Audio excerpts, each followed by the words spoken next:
Hello and welcome to the Premier Football Podcast.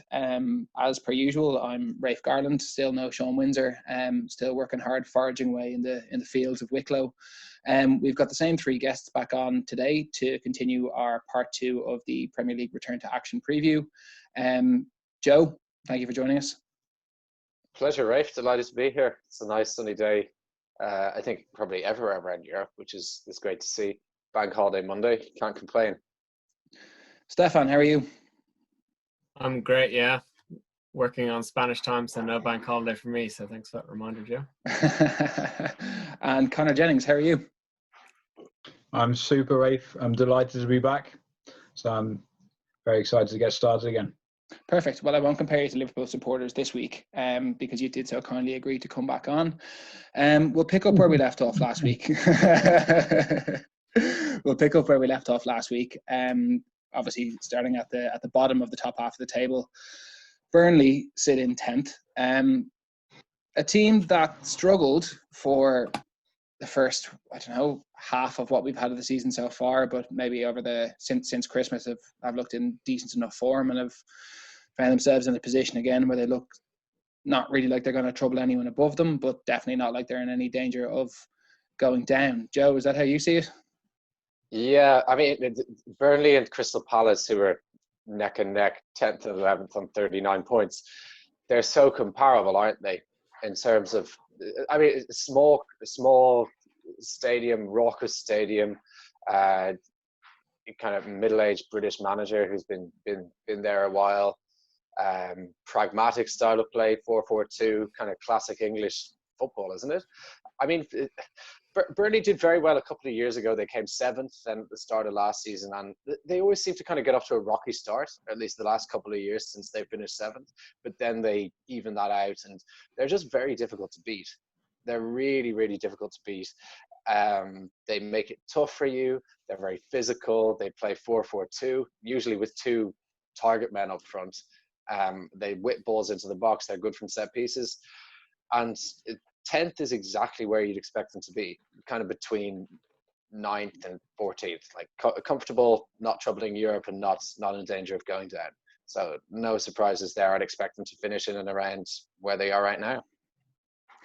Stefan, has it been a successful season for Burnley? I suppose you'd have to say it has been, really.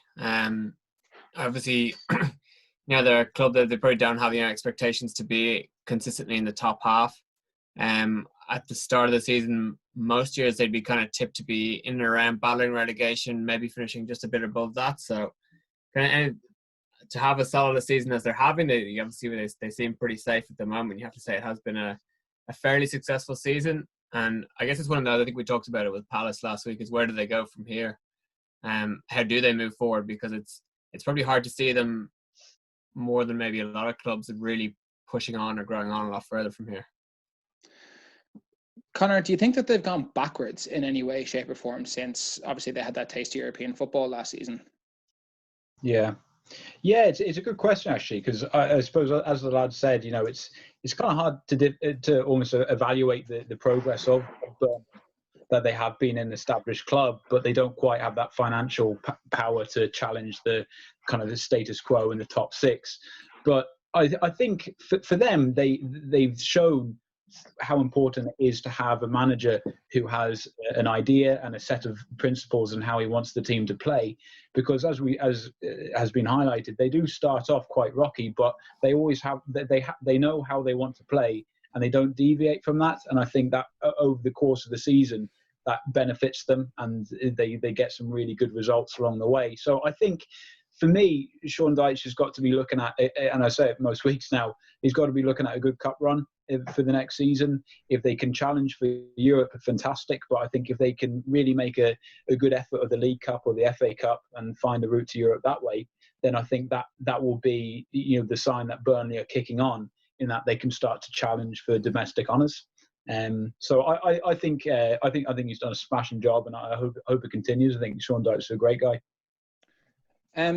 No disrespect intended, Conor or Stefan. Obviously, myself and Joe would follow teams up the top of the table that would normally be competing in around European football, and that's kind of the benchmark there. Whereas Stefan's giving me a thumbs down. You guys would have watched or followed teams that finish mid-table more regularly, even compete down the bottom.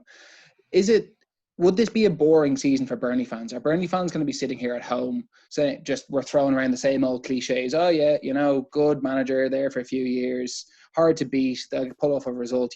This is where you'd expect them to be. They were doing too well a couple of years ago. They're not in trouble. Like, are there ambitions for the football club, or does there need to be some sort of massive investment for them to go any further?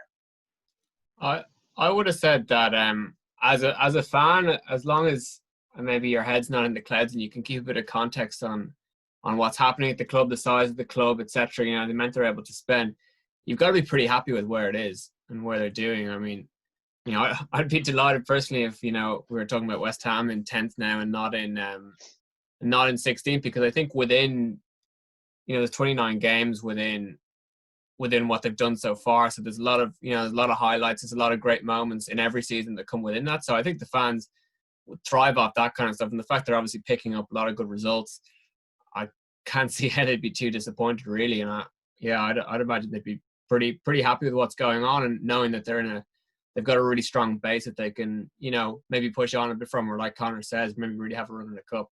Conor, having watched Newcastle obviously go down a few seasons ago and come straight back up, I've heard a lot of Newcastle fans saying that they enjoyed that championship season more than they enjoy most Premier League seasons, because they're winning every week, they're top of the league, the goals are flying in, and they're not getting beaten. Is it enjoyable for football fans to cheer on mid-table teams in the Premier League, knowing that the top 6 or top 7, whatever they are too elite, that there's never really going to be any trophies on offer? I can tell you for a fact, when you're desperately trying to hang on to an automatic promotion spot and you go away to Ipswich and you lose 3-1 and you go for a walk on your own after the match wondering why on earth you even bother with football, I can tell you that's not enjoyable. So yeah, it's there are no doubt enjoyable moments, assuming that your team is able to compete to go straight back up. I think if you said to Sheffield Wednesday fans or Nottingham Forest fans or Sunderland fans or Leeds fans, has it been enjoyable? I think there would be a resounding no. Becoming sort of just stuck in that abyss of the football league. So I think there's a whole lot to be said for Burnley's approach to the league and how they compete, because for me, you don't look at Burnley and think, oh well, they're going to pick up their points by beating the Southamptons, the West Hams, the Newcastles. They're going to pick up points potentially against Spurs, Arsenal, Chelsea. They can compete against anybody, especially at home. So I think there's always a feeling about Burnley that, as Joe said earlier on, they're going to be hard to beat and they could get a result. So I think that kind of keeps the energy and the excitement around the club, because they are just a solid team, All right. So I think they'd be enjoying it. No, that's perfectly fair. Right, Joe, I'm going to come back to you again for the next one, for obvious reasons. Arsenal took a bit of stick a few years ago for celebrating 4th place as if it was a trophy. They sit 9th in the table currently, but I have a feeling that you're going to tell me that this has actually been a positive year for Arsenal, has it? No, not at all. It's been an absolute catastrophe. Arsenal got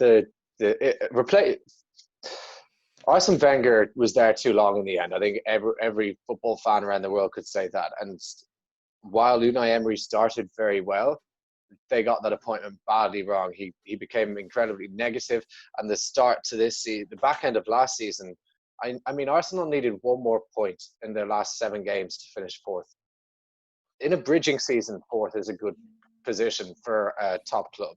It's not a good position if you're doing it year in, year out, finishing 4th. Like if you're finishing 2nd or 3rd and you're in the title race, then it's not the end of the world. But finishing 4th isn't good. And anyone who supports a supposed Big Six club, and I'm talking, maybe Spurs fans stand out the most here, who are happy to just finish 4th.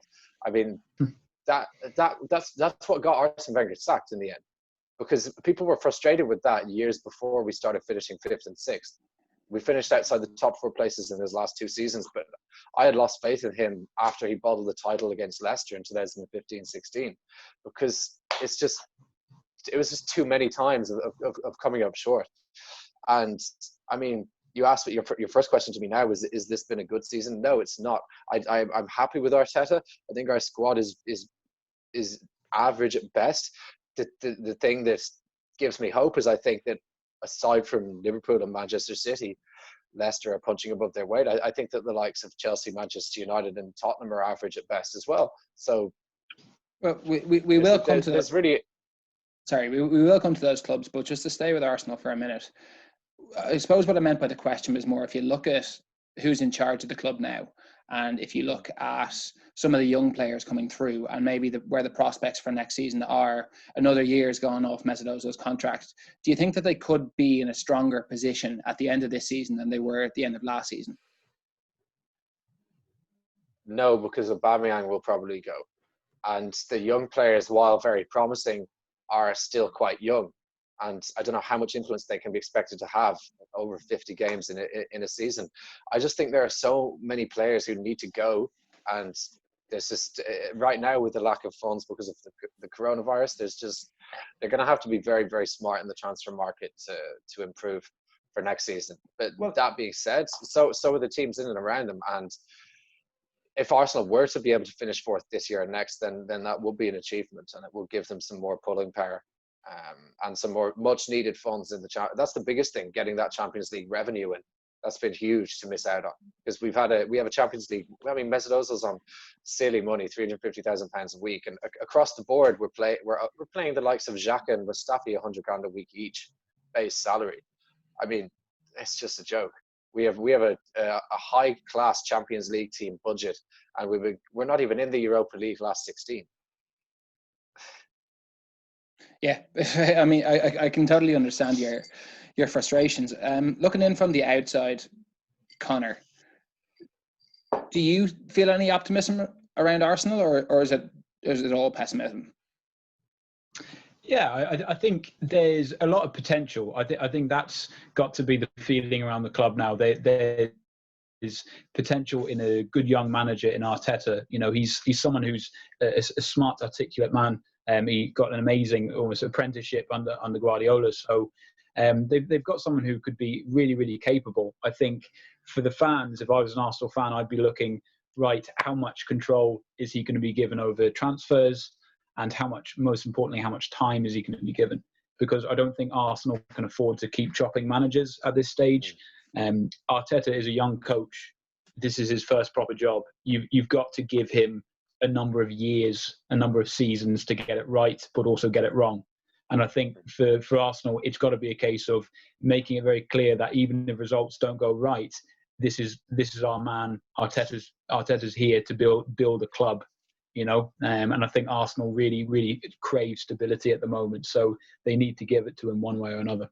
Yeah, I agree. Just to hop back in, I agree. I would give Arteta at least 3 full seasons after this half-season introduction to get things right. And with the youth in the squad and the amount of players who need to go and players that need to be brought in, it's only fair to give him that amount of time. If it's not working after that, if there's no progress, but I think there is progress, certainly in terms of the defence. He's almost fixed the defence. We're conceding next to no goals.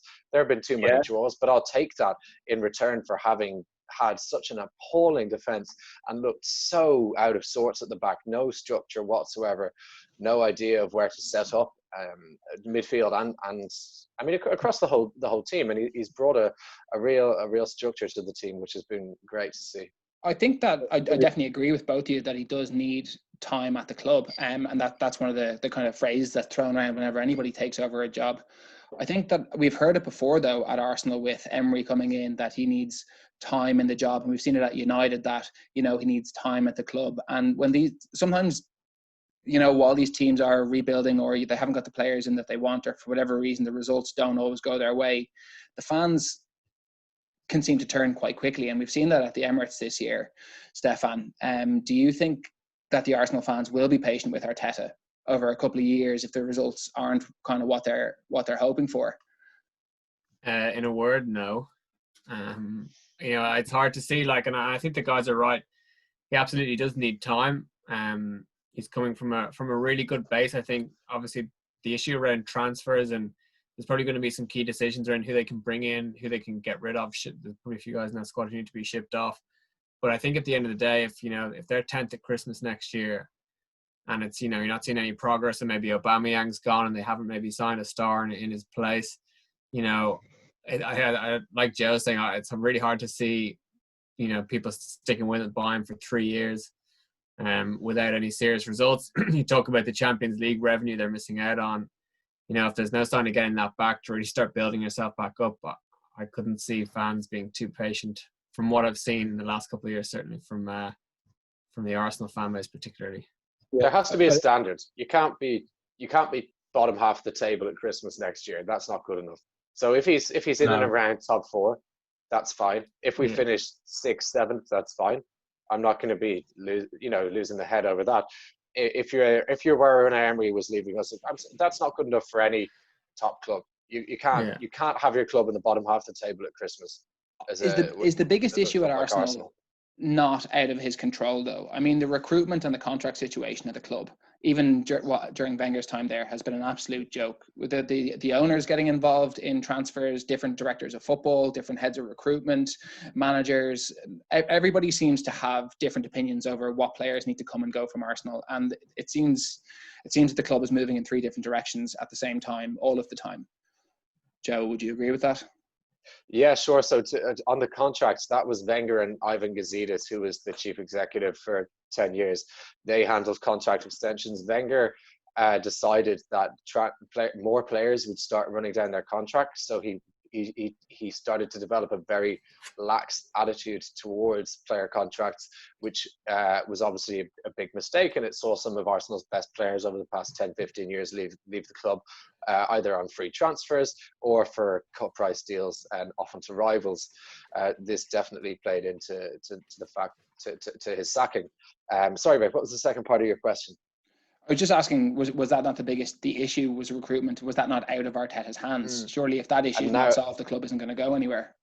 Yeah, so now there's Edu Gaspar, who's the technical director, who's kind of in charge of the scouting. And then there's Rahul Sandhyahi, who's the director of football, who would be in charge of the who would then be Edu's boss. And he's in charge, basically in charge of the contracts and stuff, and the key part of the negotiations. So I think the scouts bring players to Edu. Edu brings players to, Arteta gives them a list of who he wants.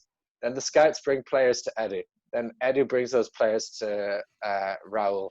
And then Raul then tells Arteta, these are the options that you have. It's very long-winded, but it's what's happening at most European clubs. What's key for me is that Arteta is involved very closely in this process, and I think that was a key part of what he was saying in his contract negotiations, and why the deal took so long to get over the line. From what I've read about it, is that he was saying that it's absolutely fundamental for him to be able to have a say in player transfers. There was obviously a big disagreement between Unai Emery and the directors about him wanting to bring in Zaha, and the directors going and bringing in Pepe. And I think Arteta would have said that that's the sort of thing that can't happen for him. He needs to be given a bit more control than his predecessor was. All right, thanks. We'll move across North London, if we don't mind. And Conor, I'm going to bring you in first to talk about Spurs. They sit 8th in the table, considering that this weekend last year they were competing in the Champions League final. They qualified for Europe ahead of Arsenal, obviously at the end of last season. Are they another club that are totally moving in the wrong direction? In my opinion, Rafe, yes, 100%. I think they completely abandoned the incredible project that Pochettino had created at the club. The sort of the mentality and the model of player that the club possessed. I think now they've got someone in Mourinho who, although I have a huge amount of respect for what he's achieved, he's yesterday's man in the game, essentially, and he's a man who has methods and tactics that are of underdog tactics in a way. It's about soaking up pressure, trying to hit teams on the break. It's not about having a system built around players where they can flourish and attack and really dominate teams like Spurs did under Pochettino. I think they've abandoned that in the hope that Mourinho's methods, his pragmatism, will achieve short-term results to get them back into the top four. Because ultimately, if Pochettino was hovering in and around that 5th, 6th spot when he was sacked, then obviously for the Spurs directors, it would have been a case of, I think we can still get Champions League. We'll stay on the gravy train. But as they panicked, they brought someone in who will try and short-term fix it. And I think in the long term, no matter what happens in the short term, they've really screwed themselves.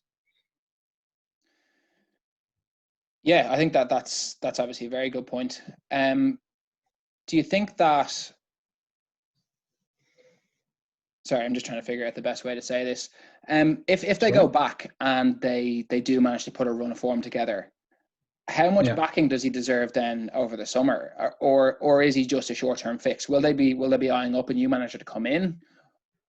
I think from a Spurs board of directors point of view, you've got to be backing yourselves and say, I don't think we've seen the best of Jose yet. I don't think we've seen the best of him at Spurs.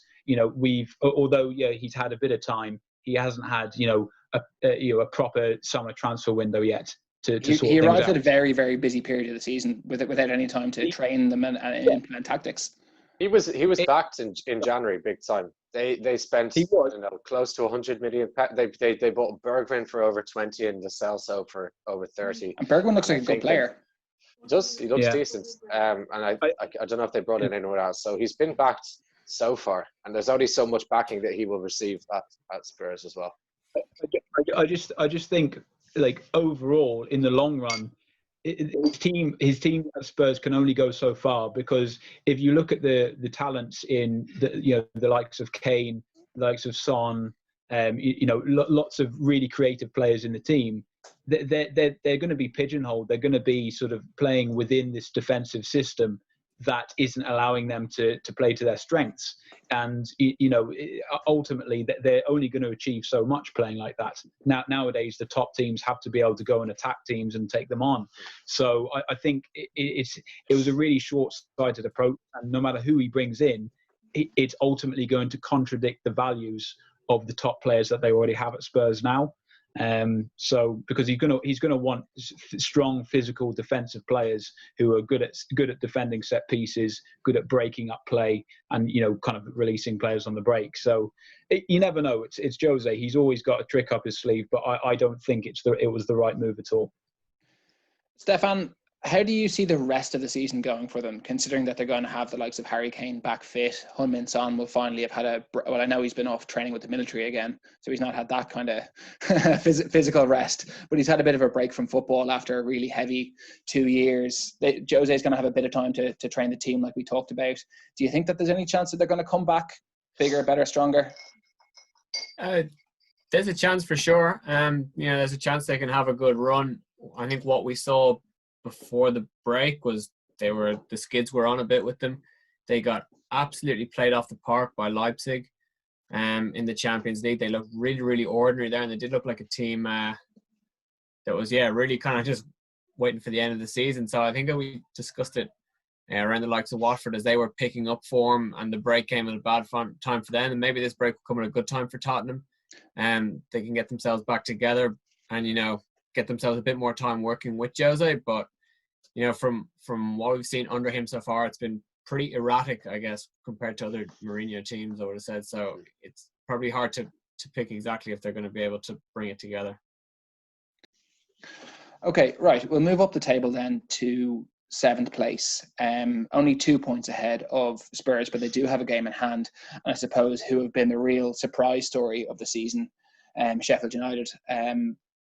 Obviously newly promoted last season, didn't spend massively over the summer, although the club do have a bit of money. They've gone off the boil maybe a little bit over the last few weeks. Stefan, it's obviously been a massively successful season for them. How do you think they'll finish? Again, like you said, they have tailed off a bit, and it is close enough in that gaggle of teams, I guess, that's around there, especially with Tottenham and Arsenal hot in their heels. Like, it wouldn't be a massive shock to maybe see them just slip off slightly behind them. Having said that, the way they've been playing this kind of really hard and fast style. Maybe a rest and a bit of time off to get everyone back strong They've and used healthy a lot of would the actually same be really players good as well, for them. haven't they? Yeah, exactly. So, this actually, it could be ideal for them to have everyone just fit and fighting for, what's a 10-game block for them coming back to really have a good run at the rest of the season. It wouldn't be a complete shock for them to hold 7th and, maybe sneak into Europe. But again, I think as we've talked about, if the other two behind them can get themselves together, it wouldn't be a shock. Maybe if they just held off a bit, especially with a bit of a smaller squad. But it's certainly been a great season for them. Yeah, we talk maybe a little bit about that downturn in form, but I think possibly the reason they've gone down the table is maybe to do with the resurgence in form by some of the clubs. United have obviously gone ahead of them, and Wolves. Now Sheffield United can overtake them, winning their game in hand. But we spoke about Arsenal and Spurs possibly upturning their form for the end of the season as well. Conor, how well has the manager done? Oh, exceptionally well. I mean, it's the story of the season, isn't it? I think obviously aside from the obvious contender in Jurgen Klopp, Wilder's got to be the strongest contender for manager of the season here. I think he's done an absolutely outstanding job, and it's so refreshing for me to see an English manager who's stayed with the club for a number of seasons. He's almost like he rebuilt that club completely, and he's taken them up from League One. And what I love most about it is that the core of the squad is from that League One journey as well. And he's invested that time to develop the players and to develop the club. And I can only imagine the excitement of being a Blade at the moment, feeling that sense of pride in your club. Wilder's done an absolutely tremendous job. I'd say it would be quite, sorry to jump, I was just going to say it'd be pretty quite comparable to Burnley. In terms of the club, I think even the grounds, the kind of tight, compact, old-fashioned English grounds, the way they play, and get a really bouncing home support behind them, and there's not too much between them in the table either. So I think it's quite similar, in a similar kind of place, and probably a really good time to be a Sheffield United fan at the moment. Yeah, absolutely, and I think what with Chris Wilder, it would be easy to label him as sort of a charismatic manager who knows what the lads need, kind of generates a good camaraderie and a good mentality within the group. But he's proven that tactically he's really, really advanced. He's very, very clever. They brought in the overlapping centre back to the Premier League. So this guy knows what he's doing. So onwards and upwards for Sheffield United. I really hope it ends well for them. They've been outstanding, and as you guys said, such a small squad, amazing. They remind me of Swansea when they came up under Brendan Rodgers, and the way he took them through the leagues, playing attractive football as well with the same kind of core. Joe, I suppose what I want to ask you is, where do they go from here, regardless of where they finish this season? Obviously, Wilder's going to be a hot prospect, and teams are going to be looking to take him away one way or the other. And I suppose the other thing that we saw is that Swansea obviously curtailed after that first big season that they had when they came in. And we've seen other clubs go down second season as well. How important is it for Sheffield United, firstly, to spend some of that money that they have over the summer and strengthen that squad? And secondly, how important is it for them to keep hold of Chris Wilder? Yeah, but both are key points. I think rather than kind of randomly splashing the cash, they need to spend very sensibly. They need to bring in players who fit into the style of play that they've implemented throughout the club, because as Conor has said, they've come up through the leagues, and once you do that, you build a culture in the club. And if you start buying kind of household names because you have wealthy Middle Eastern owners, then in my opinion, I think that's a big risk, and you could quite easily pay for it in terms of relegation. The most important thing for them, apart from keeping Chris Wilder, is to become a stable Premier League club. They don't need to be worrying about breaking into the Europa League next season if they do it this season or whatever. You know what I mean? They need to be focusing first and foremost, and I'm sure they will, on fighting again next season, punching above their weight, and becoming an established Premier League club. That's the most important thing for them. If you get too big for your boots, and if you start dreaming too big, then there's every chance that it can come back to haunt you. So stabilization, I think, is key. Yeah. Would you go ahead, sorry? Sorry, Conor. I was just going to say, I actually would be kind of a bit worried for Sheffield next year, in terms of being able to hang. Like, if you think of the likes of Henderson, their goalkeeper is definitely a hot prospect that a lot of clubs will be looking at. I know, is he on loan from Man U still? So Yeah, he is. He's on loan, yeah. So he's going back to United. And even, they control, do they sell him? Maybe they can sell him. Sheffield might be able to buy him, but that's someone they could lose. I think he's on a 2-year loan. I'm not sure if that was the second year or if he's got another year to go, and if they plan to recall him. I don't, or it might be up and they might be planning on loaning him back out. But I would be surprised, given a few of the mistakes that De Gea had over the last couple of years, that they wouldn't keep someone around just to keep him on his toes. They do actually have Romero though, and his record as a backup is arguably the best in the league. Yeah. Fair point. But sorry, just to say as well, like, just kind of, I remember noticing kind of last summer and through the season, they were taking chances on players kind of like, I know they had Ravel Morrison in, I think they had Jack Rodwell.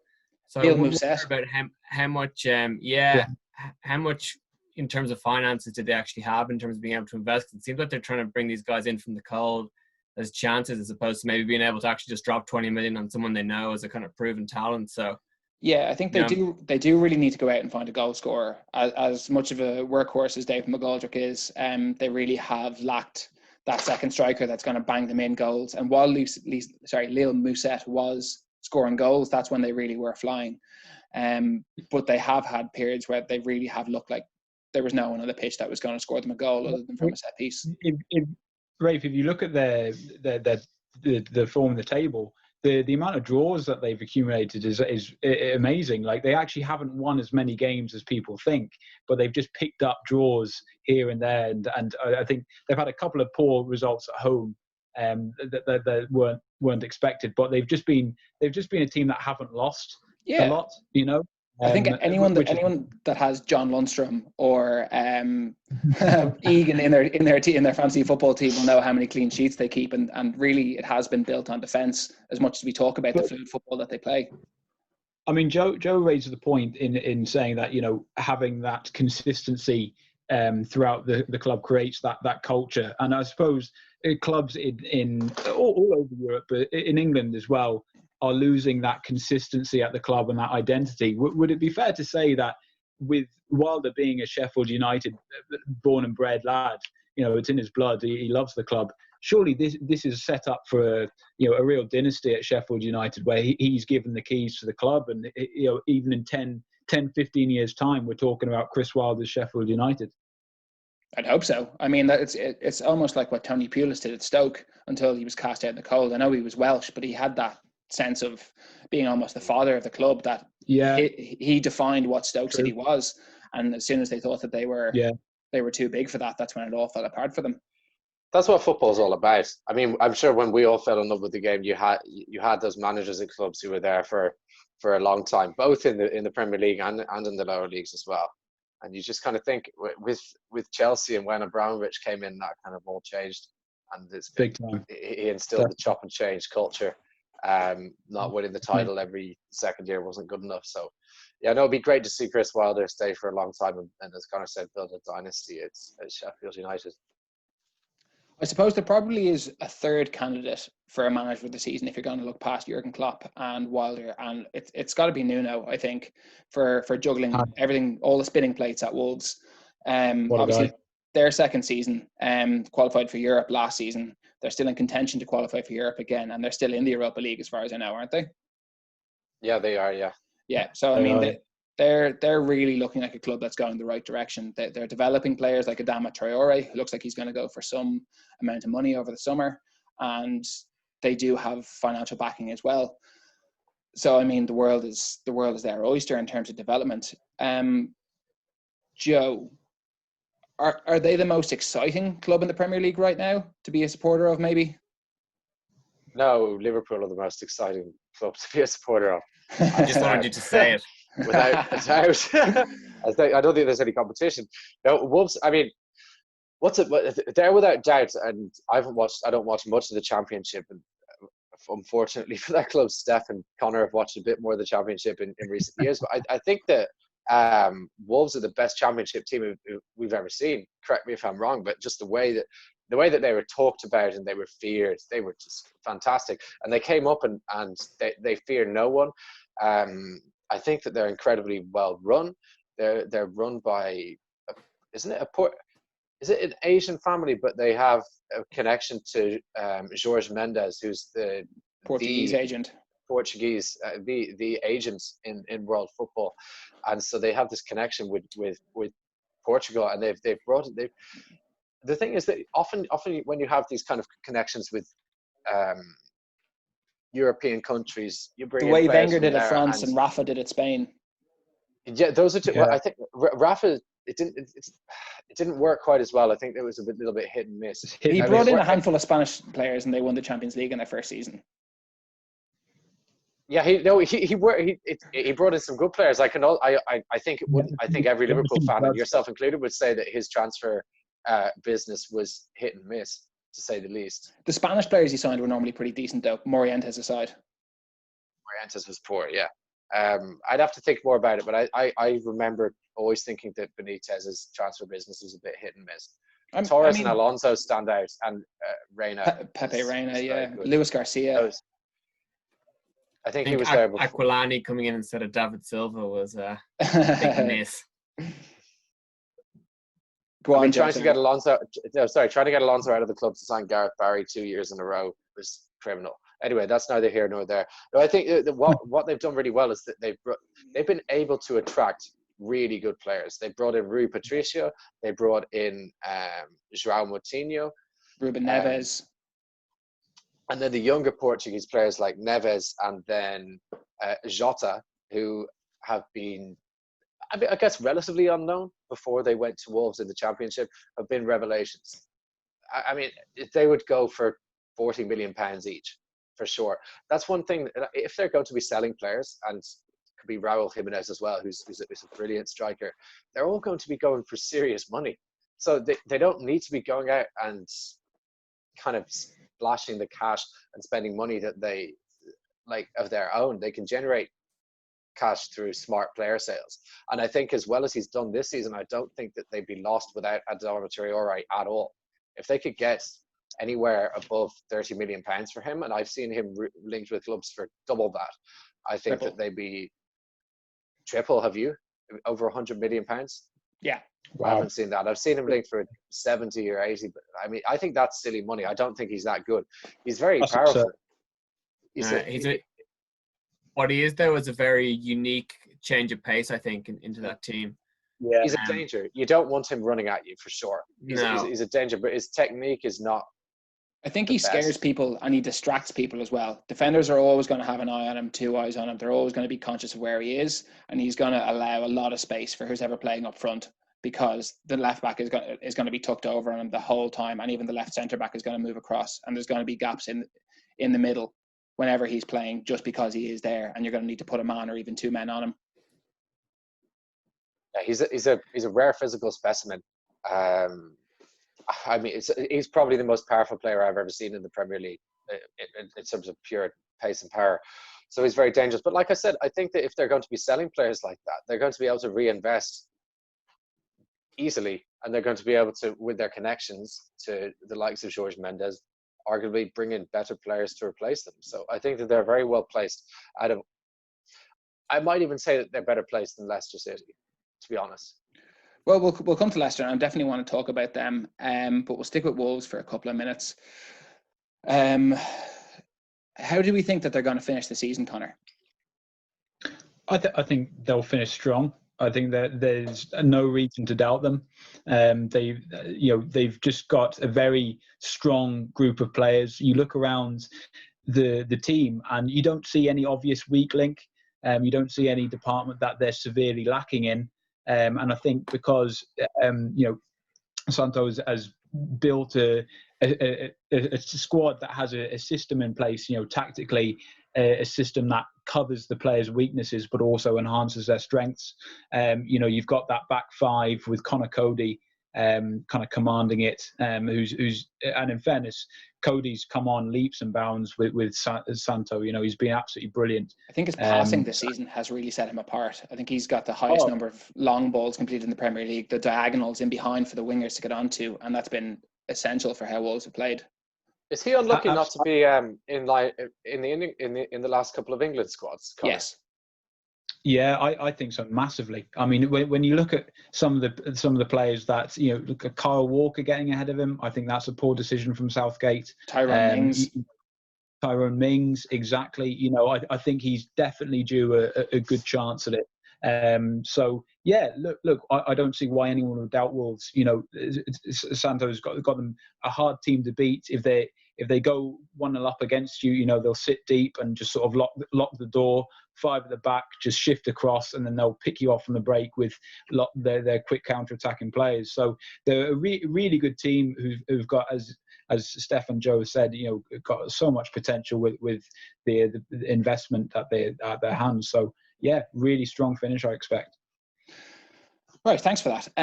Stefan, I'm going to give you the first crack at Manchester United. Obviously, it's been an up and down season for them, as it has for many teams in that kind of 4th to 9th block. They did seem to have hit form again, though, before the break. Ole has maybe converted a few doubters to believers. The young players coming through are something to be happy about. Rumours that Paul Pogba could finally be gone this summer. Rumours of multi-million-pound signings. Is it happy, good news at Manchester United right now? I think they're almost in a bit of a wait and see period now. I think Ollie's done amazingly well to ride out the storm. A lot of people calling for his head at various points during the season.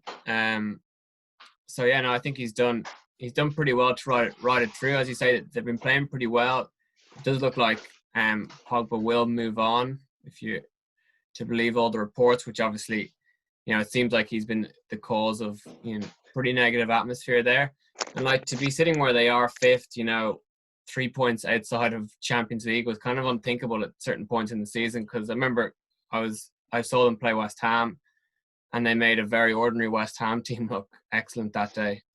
And they looked absolutely all over the place. To come back to where they have and, be in a reasonably strong position with, I think, a chance. It looks like they might stick behind Ollie, I guess, this summer. It seems like they will, given them this much time and really back him. And then obviously with the Pogba money, there'd be real potential to get some more players in. I guess there could be quiet cause for optimism, but then at the same time, that there's been wildly inconsistent periods under him. So, I wouldn't be going all out if I was a Man U fan.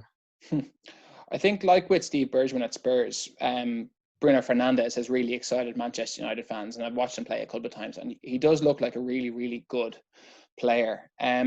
Joe, how do you see the rest of the season going for this United team before they make any changes? I think that a lot of it depends on Bruno's form and fitness. I think he's the reason why they've picked up over the past few months. I think that Solskjaer is a very average manager. I think that I don't see how he can be the long-term guy.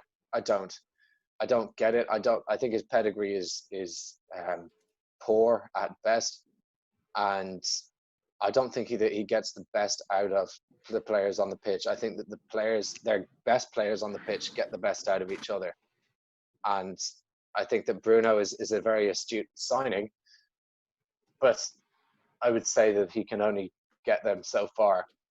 I just don't. His management skills might be okay, but his tactical skills are not great. He seems to excel when playing better teams because he can sit back and hit them on the break, and they have a fantastic counter-attacking team. This is what people were saying about Liverpool, though, in 2017, that they could only play against teams better than them. They could only hit teams on the break, and a lot of Liverpool fans were quite happy with that, rather than what they had been doing for years before, which was hemorrhaging goals. And that was what was killing them. It was now the fact that they couldn't break teams down. And it's much easier to address the problem of lack of goals than it is to address the problem of conceding too many goals. Well, Liverpool addressed the problem of conceding too many goals. They signed the best centre-back in the world and the best goalkeeper in the world. And that instantly fixed them. And Jurgen Klopp instilled a slightly more pragmatic style of play. I don't think that there's a comparison between the two sides, I have to say. I don't, and in terms of manager as well, I don't think that there's a comparison. Maybe, I mean, that's just my opinion. Connor? Yeah, no, I totally agree. I think Solskjaer is tactically limited, and at a club like Man United, you have to be able to go and dominate the ball and break teams down, especially at home. I remember, funny enough, when they lost 2-0 away to Arsenal against Arteta in the season, it was simply a case of, I couldn't believe it. All they wanted to do was just hit the ball over the top of Arsenal's back four. And get players onto the end of it. But Arteta had that snuffed out. He'd seen what they were doing prior, and they defended that space and behind. Man United didn't change. That was the biggest thing. Solskjaer proved that he wasn't at that level to say, right, this game plan isn't working. Let's figure out another way to try and beat them. He didn't change it, and they lost in an abject performance. I don't good enough personally in the long term. What I would say is that I feel he's had his hands tied for lots of his time at Manchester United with some of the players that have been there. He's had a lot of injuries to deal with. He's been missing their star player for most of his time in charge. And it's not been his team. Like at Arsenal, with the issues of recruitment and moving in different directions, that United team when he took over 18 months ago was an absolute shambles. Of players that you looked at them and there was just absolutely no coherent way of getting results with them. I think they've moved on Lukaku, even though he's a good player, because he didn't fit the style. I think some of the signings that Ole has made have been quite good. They all seem to be looking to play in the same style of football, play in the same way. And I think that this might actually be one of those examples we spoke about, with a manager actually being given time despite 2 or 3 years of questionable results. And I really wouldn't be surprised next season to see United push on and really, really achieve, especially if they can sneak their way into the Champions League spots this year. And with Manchester City's possible ban, that does look quite likely. But if they're back in the Champions League and they can attract big names, they can get rid of Paul Pogba, they can get their players fit, they can build a team around Bruno in the middle, they can bring in someone to rotate with Marcus Rashford up top, take some of the weight off his shoulders. I think he's done quite well with the defence. They've stopped conceding goals. They look like they can create from midfield again. They'll have the likes of Scott McTominay coming back into the field, who looks like a brilliant future prospect. And maybe if they can bring in a winger and a striker just to challenge those front three, they'll do all right. Who knows? Maybe Alexis Sanchez will be the answer for them next season. Let's get a couple of things straight. First of all, I think Pogba's their best player. I think that's unquestionable. But I think there's a strong argument for the fact that they play much better when he's not in the team, and him not buying into the project 100% might have something to do with that. But I think that they seem a lot more compact and they work a lot harder for each other, with the likes of McTominay and Fred, who are limited but very hard-working footballers. I think Fred has come on a lot this season. He has. He's done very well. I don't think that's a question of Solskjaer. I think that's a question of Fred acclimatizing to the Premier League. I mean, Guardiola saw him as the heir to Fernandinho's throne. And if Guardiola, who is the king of midfielders, sees something in you, I reckon that you're probably pretty decent. Possibly Ole's got the best out of him then. Like I said, I think that he's acclimatized to the league. It's been over 18 months since he's signed. No, but it's a fair point that you make, Rafe, and it will be interesting to see how they get on next season. Like, is he trying to build a team that will be capable of, playing good possession football that can break down teams quite easily? It will be very interesting to see. Even if he does, as you said, he's still got that weapon up his sleeve of hitting teams quickly on the break when they win it back, because they've got a really, really kind of exciting young team.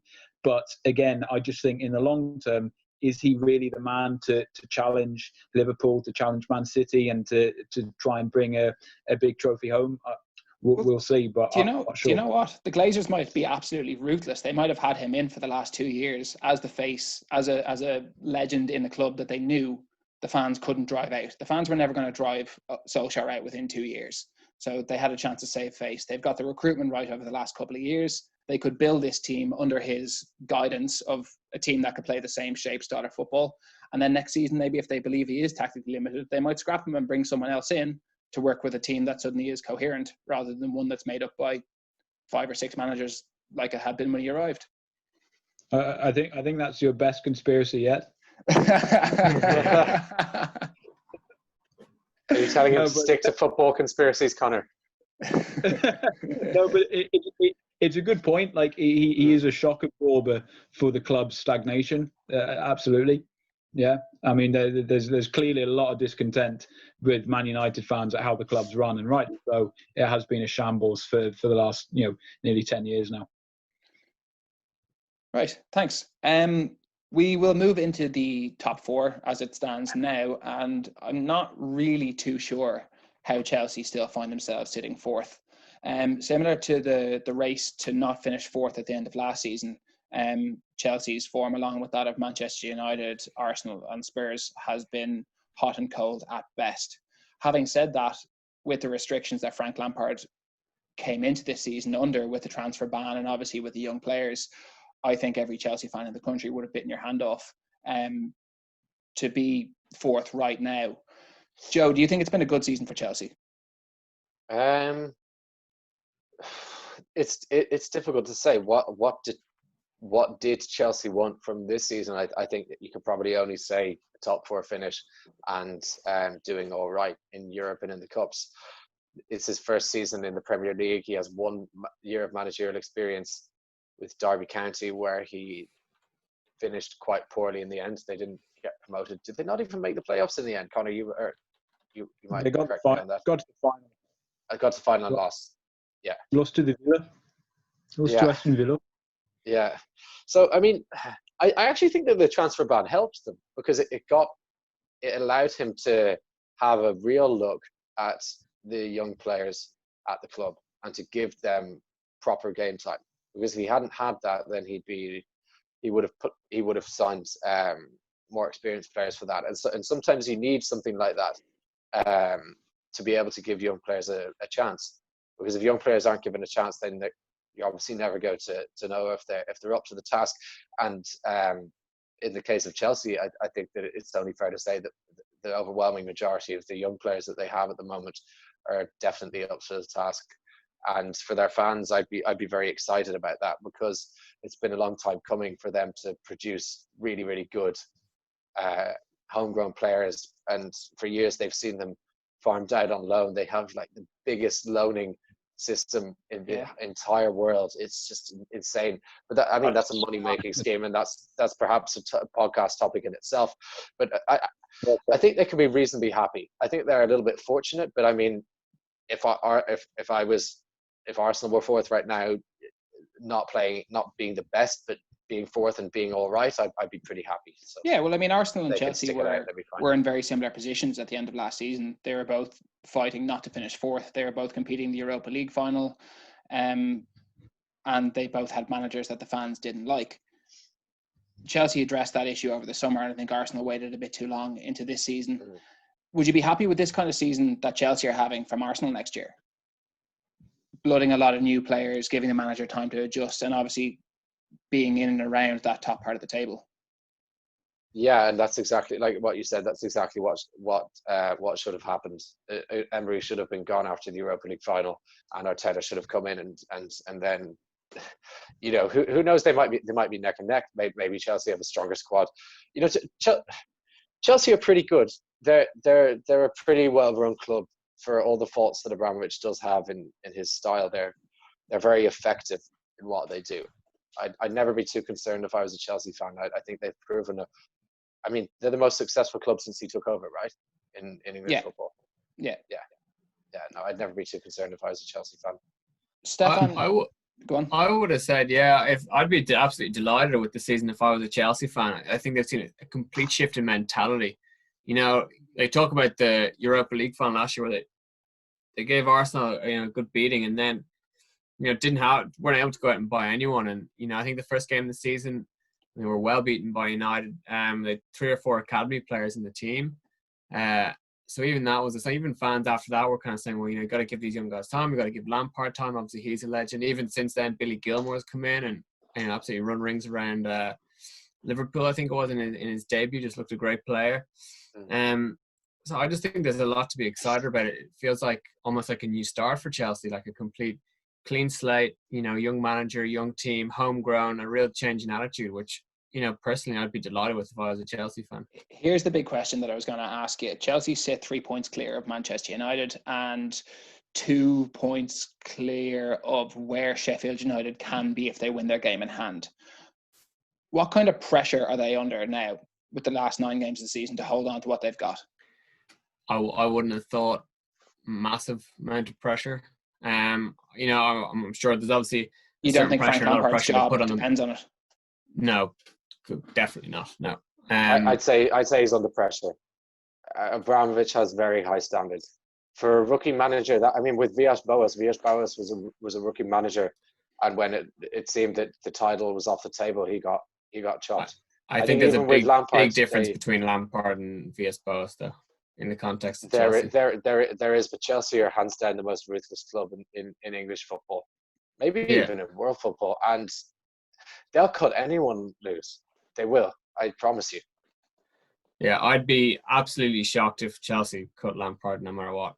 I think just because of who he is, because he's Mr. Chelsea, he'll get another season. I think also because he's done a pretty good job. You know, he hasn't been able to buy him. He's got young players that they play really exciting football. They lose some games in pretty stupid ways. And that's part of growing and developing as a team. And, you know, they have to take those days if they actually want to build. They've missed a lot of chances this season. As good as Abraham has been, he's had a lot of chances and he's missed a lot of them as well. He's not had the kind of support from the wings maybe that Chelsea fans hope that Pulisic might provide, or that Hudson-Odoi might provide. I know he's been injured, or even Pedro or Willian chipping in with goals. They've really just been reliant on the striker and on Mason Mount early on in the season to get them a few goals. But since his goals started to dry up a little bit, I think they really have struggled. Conor, how important do you think it is for Chelsea to go out and strengthen in the summer? Yeah, I think it is essential for them to go and get someone who can, at least either play alongside Abraham if they need to change the system, or challenge him to make sure that there's really good competition and cover in that part of the pitch. I think I totally echo what the lads were saying in that, you know, it's been a fantastic season for Chelsea to establish this base under Lampard, because there wasn't that pressure of Lampard coming in, spending 50, 60 million on a number of players and then having to get them to gel and perform. There's that kind of fearlessness that young players bring, and then with the club legends kind of carrying that good sort of energy throughout the club. There have been some good moments. I think they'll be disappointed with their European campaign, but otherwise I think there's a lot to be positive about for them. It's great to see the young players coming through. It's what English football needs. It really does.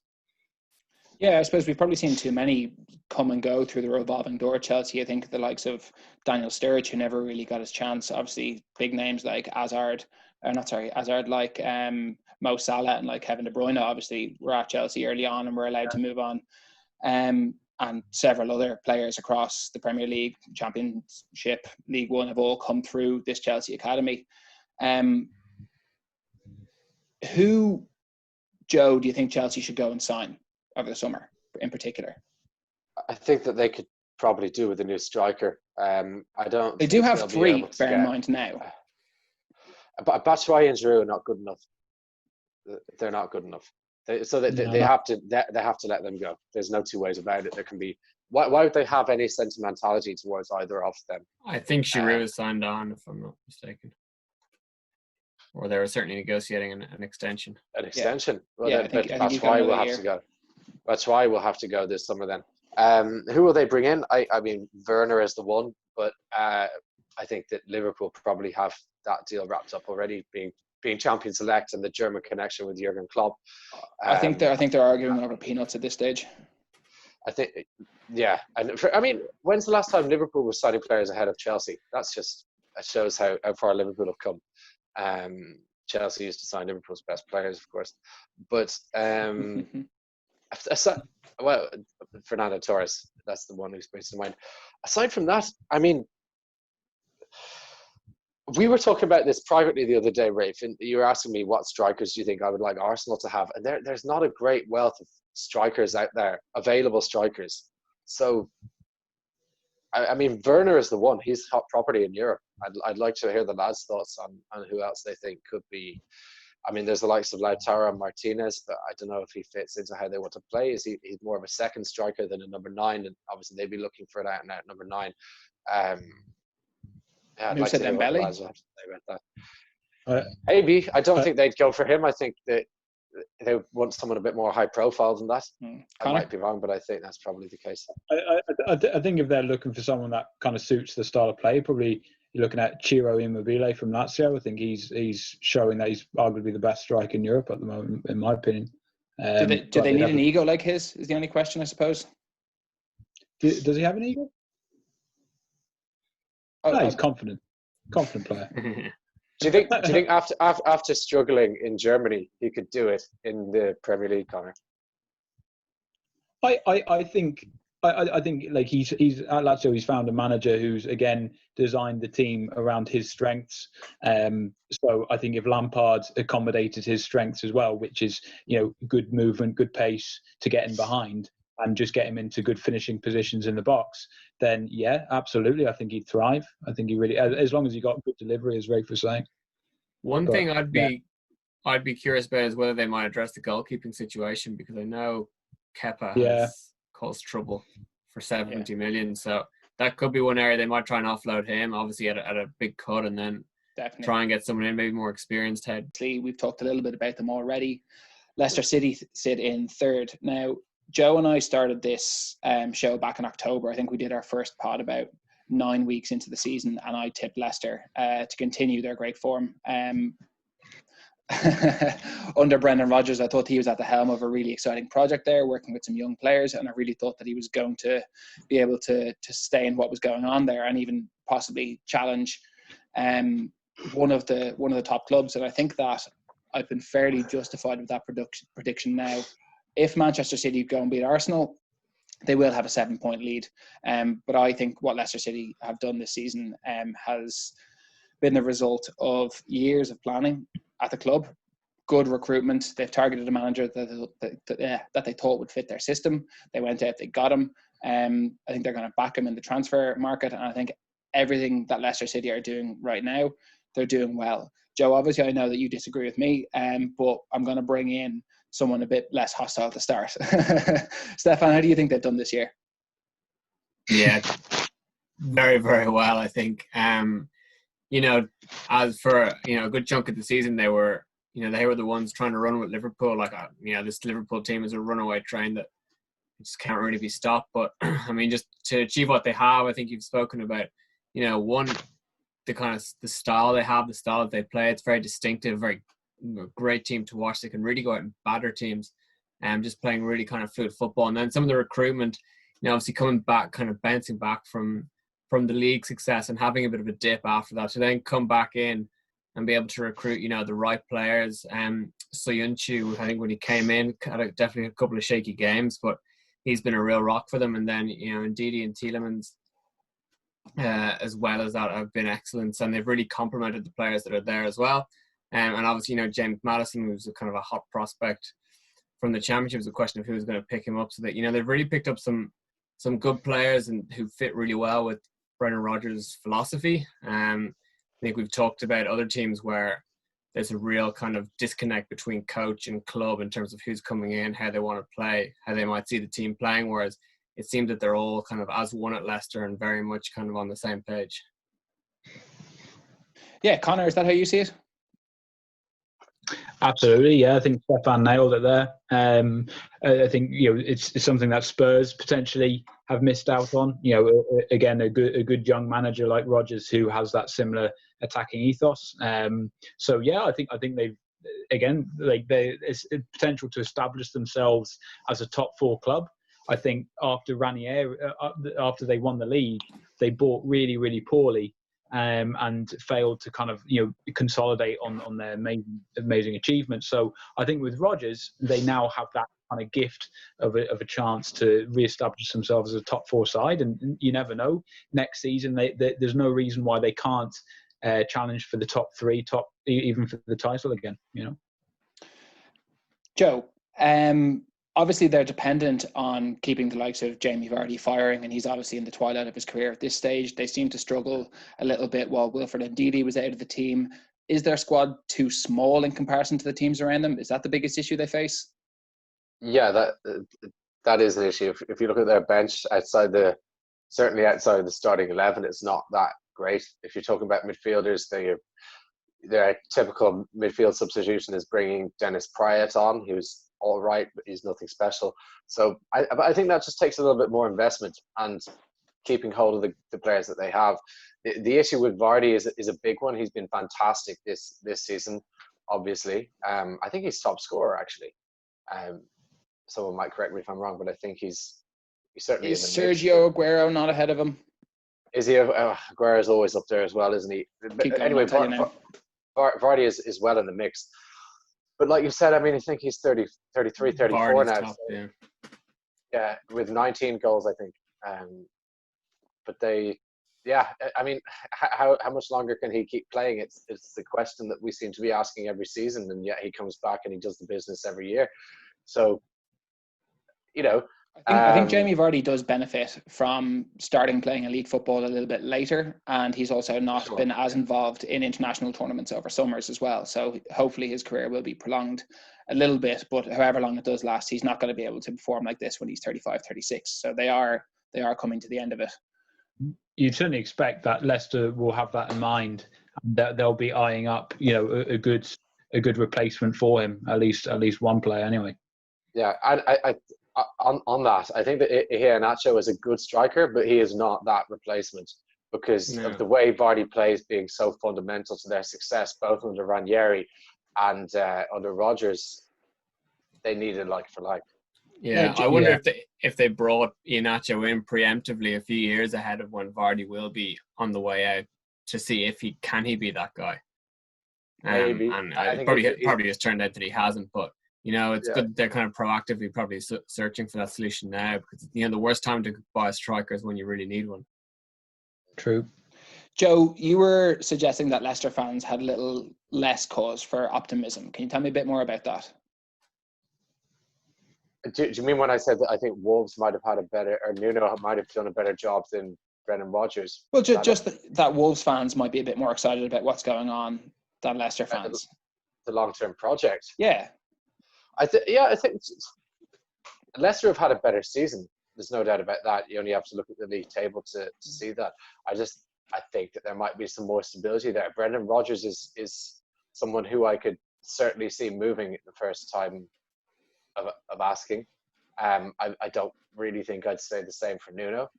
I think that although Leicester are a fantastic, well-run club, it was just a hunch that I had that I think that Wolves might actually be in a strong position in the long term. I could be wrong, but that was just it. I think that Leicester's form has fallen off a bit in the second half of the season.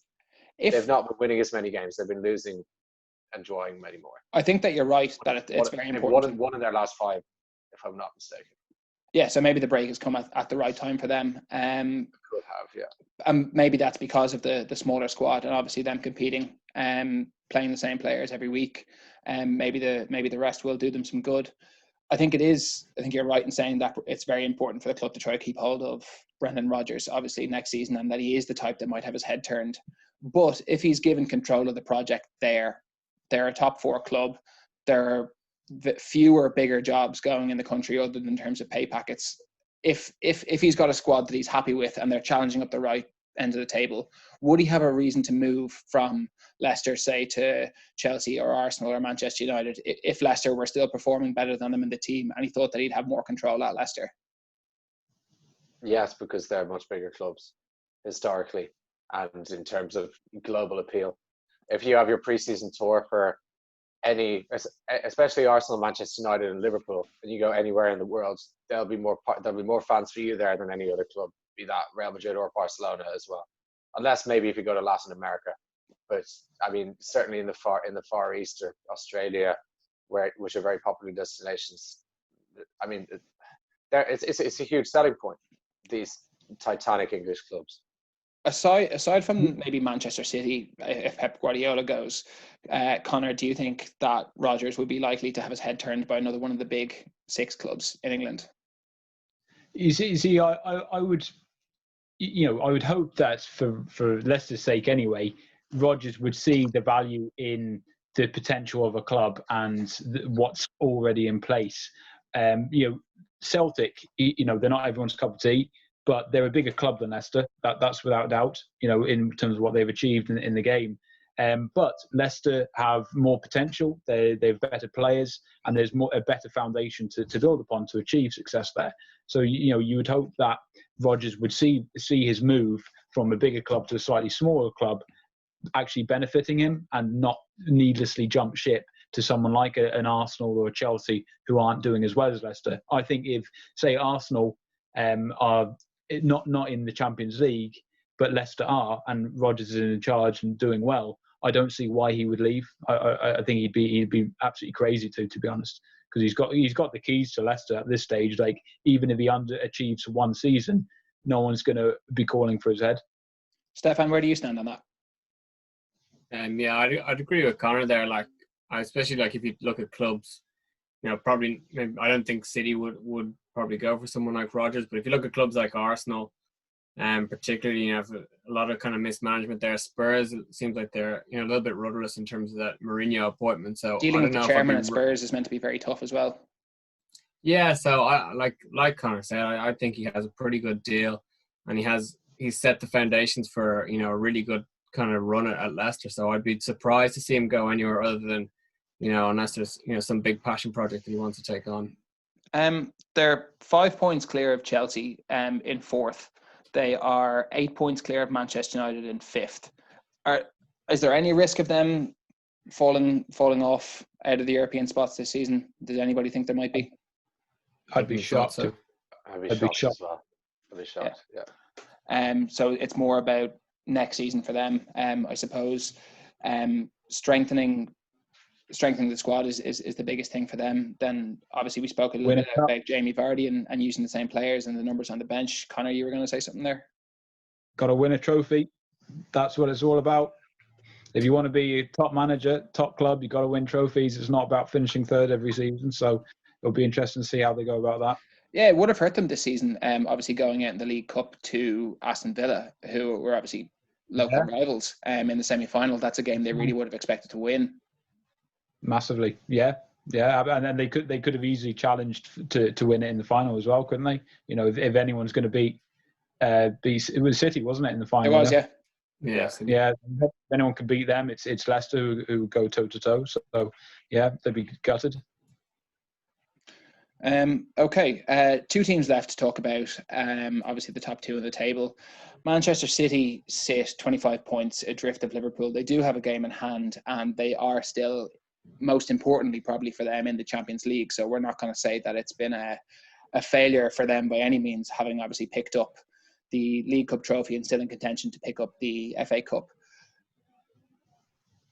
Conor, how important is it for Manchester City to go and win the Champions League this season? I mean, it's a bit like Paris Saint-Germain. It's the club exists to win that at the moment. That's I think realistically the Premier League title, the dominating domestically is a nice achievement for them, for the club owners. But the owners want to dominate Europe. They know that the biggest prize of them all is the Champions League, so they will be absolutely desperate to win this. Guardiola will be desperate to win it as well, to prove that he can win it with someone other than Barcelona. So there's emotionally there's a huge amount of weight on that competition, and they've got a decent chance because, as we've said before, in this Champions League, it's quite open with the teams remaining. But I certainly hope they don't do it. I'd love to see them not do it. It would be great. But they live for it. There's obviously the added pressure of knowing that there's a strong likelihood they won't be involved in Champions League football next season and possibly the season after. Well, that's huge, isn't it? That's huge. There's going to absolutely be that incentive to kind of stick two fingers up at UEFA and with the trophy in the other hand. So there's a lot riding on it for them. Stefan, they're still comfortably the second best team in England looking at the Premier League table. Is it a case you think that they took their foot off the gas this season? Did they not get it right at some stage? Why do you put down the points difference between the top two at the moment? In large part, the fact that Liverpool have hardly dropped any points. I think there's been City have slowed down a bit. I think as the years have gone on under Guardiola, and not even Guardiola, but even other coaches, like Conor said, like there's probably not even a bit of fatigue with domestic success, and the Champions League is this pinnacle, and it seems they get the air taken out of their lungs every season with a really disappointing exit. And I think finally this year they seem to be teed up pretty well after that first leg out in Madrid, and obviously they got cut short on that. But I think they had a bit of a I think losing Laporte was probably their they were probably overly dependent on him in terms of being a bell cow centre back, because in terms of depth they had there obviously wasn't really good enough. So that's do you think Kompany was missed more on the pitch or off the pitch? Probably an equal, probably off the pitch, I would say, as a leader. I think in his last seasons he wasn't playing as much, for sure. He was he was carrying a lot of injuries, but he was kind of willing them forward. And then obviously the kind of pinnacle moment where he scored the great goal against Leicester last season, which more or less won them the league.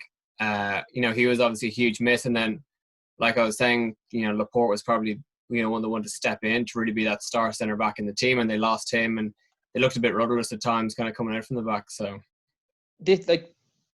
Joe, this is a City team that have been averaging close to 100 points in the league over the last, or at least before this season, for 2 seasons before. They're on course to pick up about 78 points this season by the predicted table I'm looking at here. So there is obviously a decline there in league form. Would you put it down to the factors that Stefan was talking about, or do you have your own opinion on that? I think like Conor says, that the be all and end all for them and why they exist is to compete in the Champions League. You can't do it every single year in the Premier League.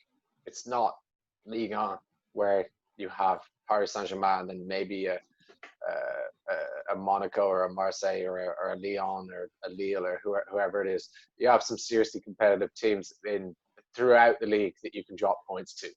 It's very. I would have been. It's not so surprising, especially given how strong Liverpool were last season, to see Liverpool dominating this year. And I think a lot of pundits would have expected City to do better, but at the same time, I think they're City allowed have to lost. play. I think they've lost 7 games this year, though, already. They've lost 7, yeah, and they're 35 points behind. Sorry, 25 points behind Liverpool, which is huge. I think it's amazing when you look at a club with Man City's wealth and a manager like Guardiola, and you look at how poor their options are as a back four. I think it's incredible that they've got to that stage. I think that's been their sole undoing this season. That is a damning. That's the one black mark on his Manchester City career for me, is that he went in. He allowed Kompany to go, and he didn't replace him. And he went in there with John Stones, Nicolas Otamendi, and Aymeric Laporte. And what happens in the first 6 weeks? Laporte gets a season-ending injury. And they had to play Fernandinho there as well to take him out of that role. They chose to. They did have Otamendi available, but for some reason Guardiola didn't trust his £50 million centre-back, or however how much he cost. And by taking Fernandinho, I think this is what's killed him, is taking Fernandinho out of that midfield. As impressive as Rodri has been on the ball, or the dark arts that Fernandinho practices in the Premier League, having to practice them slightly deeper has led to City conceding a host of free kicks on the edge of their own box rather than on the halfway line, because that's the point that he's making those interventions. City's tactical fouling, their tactical fouling hasn't been anywhere near as effective as it has been in previous seasons, and I think it's because Fernandinho has been displaced from that role that he's done so well for the last few years. How do City are going to finish second this season? We don't really need to talk about how we expect them to go in the Premier League. They'll win the FA Cup as well, surely, won't they, Joe? You expect them to. Excuse me, they've got a difficult trip to St James's Park, I'll have you know. City are really, really prolific with the domestic trophies as well. Conor, are you looking forward to the new Middle East derbies in the Premier League? We've got more money than you. Yeah, no. So I'm really not. Joe, we cut you off there a little bit. Sorry, go on. Yeah, no. I just think City have got the domestic trophies down to a T, especially the League Cup, but I wouldn't be at all surprised to see them go and win the FA Cup as well. What's the plan for the summer then, Stefan? Go out and buy a centre back? Yeah, I would have thought so. Like, I think they probably do feel they've got their guy in Laporte in terms of taking them, being their star there. But obviously, it's pretty apparent that they're out of options beside him. So, I think it's pretty glaring that that's where they're going to look to improve in the summer. And the rest, I guess, I think going forward, they're still a juggernaut. So, wouldn't be surprised to still see them go out and spend their 70 or 80 million on their great attacking player. But, they're well endowed in that part of the field. All right. One team left to go. Obviously, we spoke about Liverpool's lead at the top of the table. We've spoken about Jurgen Klopp possibly as manager of the season, the team that have only lost once all season just before the lockdown break to Watford, of all teams. Do we expect Liverpool to continue winning, I suppose, is the question that I want to ask, considering their poor run of form coming into the break? Stefan, you can answer that. If they're bothered, I suppose. Yeah, once they've got the league. The league's wrapped up. It's just been an absolutely incredible season. I'd say they'd be motivated to go and try and set a points record for sure. I guess that's kind of the big one that's left for them. Obviously, the Champions League. They would love to defend that for sure. It would have been a historic season if they could have gone on that run. So, it's a shame to have missed out on that. But I would say in terms of the league, it is only 9 games, so it's not a huge amount to ask. I wouldn't be surprised if they really do go hell for leather to try and break a points record for sure. Conor, what do you think? Are we going to look at a Premier League points record, or are we going to look at a Liverpool team that go on holidays? I think we'll look at a team that's doing its best to win every single game. I think the culture that Klopp and Pep Linders have created at the club, I don't think they would allow the club name of Liverpool FC to settle for the flip flops and the cigar. I think they'll really try and beat everybody that they can. So yeah. I totally agree, and I think that Klopp and Linders will be demanding that they win games. But given everything that's going on, the distractions from football and the empty stadiums, Joe, can you see Liverpool, maybe tailing off a little bit in the last 9 games of the season? Not really. I think, like what Conor said, they're extremely focused on the task at hand. Every game is just a game. They don't get emotionally caught up in anything. I think that the mentality that the group of players have, as well as the coaching staff, is second to none. I don't see anything other than Liverpool continuing on. They might draw 1 or 2. Could they look to possibly start rotating the squad and looking at some players for next season once it's done and dusted? Yeah, well, I think that's quite a normal thing to do. Will they prioritise the points record, though? I don't know what Klopp thinks is more important, to get maximum points, or to blood new players, or to make sure players don't get injured over the next few weeks. In terms of rotation, will be key for every team. So I'd probably say that rotation would be more important. But like I said, they're going to be focused first and foremost on winning the league, and then if they can get, and then secondly on the points record. They're in extremely good shape. You have to remember as well, Liverpool's rotational team will still batter most teams in the league. If you look at what they did to Everton. Exactly. Yeah. Case in point. Yeah. Yeah, I think Klopp is someone that looks at the bigger picture. I don't think he's someone to get caught up in a points tally. I think he'd see that they've got some really good young talented players who want and deserve a chance to play for the first team, and I think he'd give them that. And of course, they will still step into that culture and environment. And would they be hungrier? Possibly. Yeah, why not? Absolutely. I'm sure it's the type of thing of, if you're given the chance, go and take someone's shirt off them. Keep that position. So yeah, I think absolutely there'll be a fierce competition for places. Even you've got other players like Divock Origi as well, who want to show that he can still play. So there's a future at the club, yeah. So, and I think if you look at some young guys coming through, if they step up to an elite Premier League level in the time that's left in the season, the club might then look at guys who are on 100 grand, more established players, and go, well, we don't, we can ship these guys on now because the future is here now. So guys are going to be trying to stake their claim in that kind of way. I have a feeling we might see a lot of Curtis Jones in the last few games of the season. He's obviously one that's been highly touted.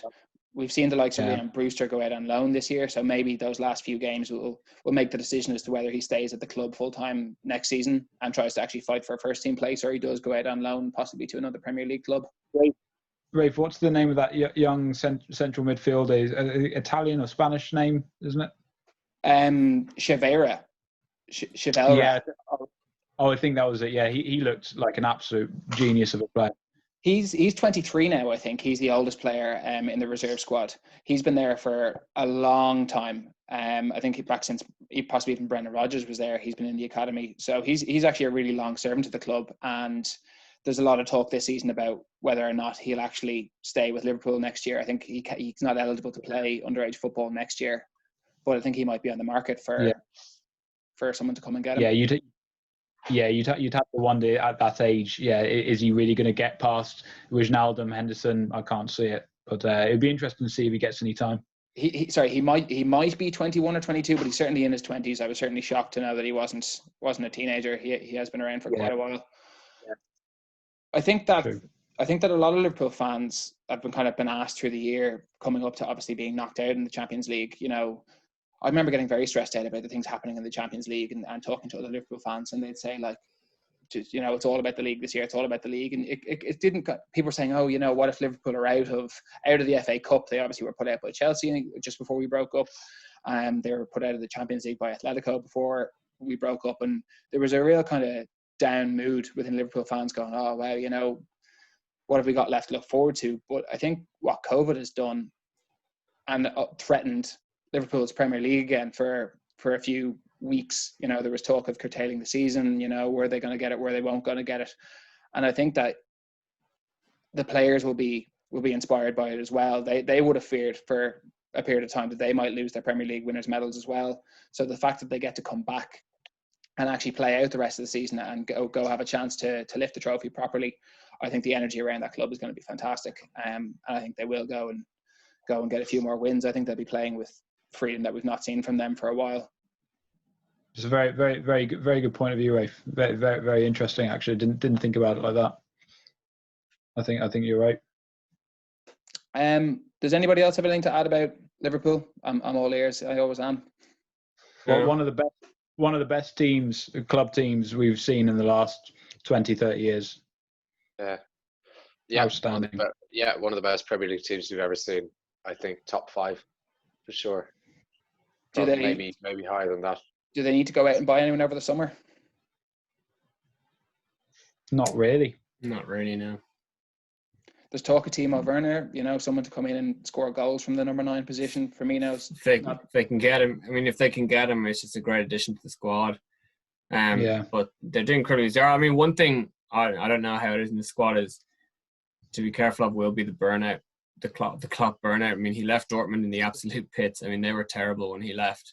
And that seemed to be the feeling. Obviously, they did get stripped for parts more than I think Liverpool ever would do. Yeah.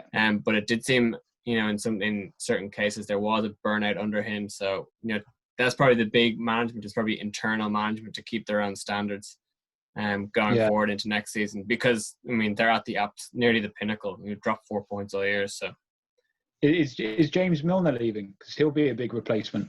He's still under contract for next season. He may. If Leeds come up, he may make the decision to go and play a year for Leeds kind of thing. But I think officially he's under contract. I think if he does leave, there'll be a big job to replace him. It sounds trivial, but I think he's a wonderful squad player to have. But otherwise, you look at the team, Alisson, you don't want to replace him, but you definitely want cover for him now. You want to get rid of Adrian. You've got the 2 fullbacks who are arguably the 2 best in Europe. Then you've got Van Dijk, absolute monster, and then you've got your midfield 3 who are very well set up, as well as the front 3, and then you've got some really good young players coming through. So if it's not broken, don't fix it. Just keep building. All right. Well, look, lads. Before we break up, I would like to just get some predictions for the top half of the table. Obviously, we did the bottom half last week, and I suppose I'm going to skip through the top 3 teams being Liverpool, Manchester City, and Leicester, because I don't think anyone's going to dispute that, are they? No. Fourth place, Joe. Head or heart? Don't say Arsenal. No. I think. Arsenal are only 8 points adrift of Chelsea with a game in hand. With a game in hand. And bear in mind that's I don't know. No, I don't think Arsenal are going to make up that. Arsenal will be one of the teams who did not want this break that we've had. I guess I'll just stick with Chelsea because they have the points on the board, and I think that they're a better team than Manchester United. And I don't see Wolves or Sheffield United breaking into the top four. Fifth. For me? Yeah. For fifth, I'll go for Arsenal. Sixth. Wolves. Seventh. United. 8. Sheffield United. 9. Spurs. Leaving Burnley still in 10th. Yeah. I'm sure we might have a couple of people contest that. Stefan. I might stick Everton in 10th. That might be a change. Okay, there you go. Fair enough. Actually, yeah, I think Everton probably boost into the top half as well. Stefan, fourth. I say Man United. I have this feeling they might sneak onto a run. They were looking like they were starting to bring it together before the break. And I just think Chelsea just have this habit, of the young players. They lose games. They lose stupid games. So I think they'll throw away enough points. I think that United might skip past them. Fifth. Chelsea then. Fifth. Sixth. Wolves, sixth. Seventh. Arsenal. 8th. Sheffield. 9th. Spurs. I'll have Burnley. I'll give Burnley the benefit of the doubt to stay 10th. Points on the board. Toss up between them. Conor. Fourth. Yeah, I'm not confident about this at all, but I think I have to agree with Stefan. I think Man United will sneak it, and then I'll go 5th, Chelsea. I'll go 6th, Wolves. Then I'll go 7th, Sheffield United. Probably more heart than head there. 8th, Arsenal. 9th, Spurs, and then 10th, Burnley. Do you know what? I think I agree with you completely on that. Good. I can see Manchester United going on to do 4th. Definitely. I can see Sheffield United maintaining some of that pace with Wolves, and I can see Arsenal and Spurs just not having enough this season to make up that ground. But I would think Arsenal will find themselves going in the right direction next year, whereas Spurs really need to get themselves together. Right. Well, look, lads, thank you so much for coming on today. Hopefully we'll have you back on soon. Steph, cheers. Been a pleasure. Thanks, guys. Conor, thank you very much. Pleasure as always. Great hosting, Rafe. Great show. Cheers, mate. Joe, do you have to come back next week? I'm a permanent fixture, Rafe. I'll take that up with the producers in the meantime. Co-owner. So yeah. Right. Well, then I guess I'll see you next week, mate. Cheers. Yeah. Thanks, guys. Sorry. Before we go, please subscribe on YouTube, like on Facebook, listen to us on Spotify, Instagram, all the social media stuff. We need the audience. Thank you very much.